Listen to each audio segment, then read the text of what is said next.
సీజన్లో ధాన్యం కొనడానికి మరి మన బత్తుల బలరామకృష్ణ శాసనసభ్యులకి వారికి ఖాళీ లేదు. అందుచేత మన ఏఎంసీ చైర్మన్ గారు చేతుల మీదుగా ఓపెన్ చేసుకోవడానికి మరి మన జనసేన నాయకులు మా శ్రీనివాస్ గారు, అడప శ్రీనివాస్ గారు మరి అందరూ కూడా నిర్ణయించారు. ఆ ప్రకారంగా ఈవేళ మేము ఈ ధాన్యం కొనుగోలు కేంద్రం ప్రారంభిస్తామండి. మరి అదేవిధంగా ఇక్కడ ఏంటంటే విషయం ఏంటంటే ఏ పని చేసినా కొంచెం లబ్ధి లేని ఎవరూ చేయట్లేదండి. మరి మా సొసైటీ ద్వారాగా ధాన్యం గతంలో కొన్నదానికి కానీ మరి ఈ సంవత్సరం కానీ మరి గత 3 ఏళ్ళ నుంచి వాళ్ళు చేస్తున్నటువంటి కార్యక్రమాలు పూర్తి స్థాయిలో మాకు కమిషన్ ఇవ్వట్లేదండి. ఆ కారణం ఏంటనేటువంటిది మరి మా ఒక రైతు బాంధవుడుగా, మా రైతు నాయకుడిగా కనకాల నాగేశ్వరరావు గారికి, మా శ్రీనివాస్ గారు వాళ్ళు దృష్టిలో పెడుతున్నాయండి. గతంలో ఎమ్మెల్యే గారి దృష్టిలో కూడా పెట్టామండి.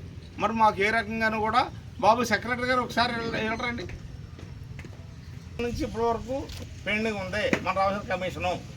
1,60,00,000 లక్షల రూపాయలు రావాలండి. అయితే మా సొసైటీ ద్వారాగానే గతంలో మరి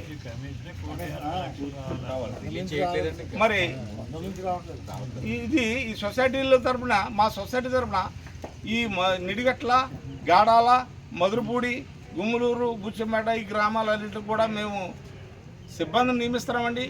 ఖరీఫ్, రబీలో కూడా మరి మాకు ఏ రకమైనటువంటి కమిషన్ కూడా తక్కువగా జీతాలు సరిపడక కొద్దిగా ఇస్తున్నారండి. ఆ దాంతో సరిపెట్టుకోమంటున్నారు. ఇది మాకు అదనంగా బాధ్యత అప్పగించినట్టే అవుతుందండి. మా సొసైటీలు ఇన్బ్యాలెన్స్లు ఉన్నాయండి. దయచేసి ప్రభుత్వం వారు గమనించి మరి ఎలా ఇస్తారో ఏం చేస్తారో దాని గురించి విషయం ఏదైనా ఉంటే ఇప్పుడు మా పెద్దలు మా తెలుగుదేశం పార్టీ నాయకులు, మా కూటమి నాయకులు అందరి దృష్టిలో కూడా పెడుతున్నామండి. ఇది చేసినట్టయితే మా సొసైటీలు బాగుంటాయండి. ఈ ధాన్యం కొనుగోలు ఇది రైతులందరూ సంతోషించదగ్గ విషయం ఏంటంటే గతంలో ధాన్యం అమ్మేసేసి నెల, 2 నెలల్లో, 3 నెలల్లో ఎప్పుడు ఇస్తారో తెలియనటువంటి పరిస్థితి వచ్చేదండి. అప్పుడు 2 లక్షలు దాటి ఎక్కువ పెద్ద రైతు ధాన్యం అమ్మేటనుకోండి 50,000 రూపాయలు ధాన్యం పేమెంట్లు అయితే ముందు చేయండి, 1,00,000 రూపాయలు తర్వాత చేయండి అని ఎటువంటి మాటలు చెప్పేవారండి. అలా కాకుండా మేము వేసినటువంటి ధాన్యం అమ్మినటువంటి 24 గంటల్లోగానే మనకి ధాన్యంలో డబ్బులు పడేటువంటి రైతు ఖాతాలో పడేటువంటి ఏర్పాటు చేసిన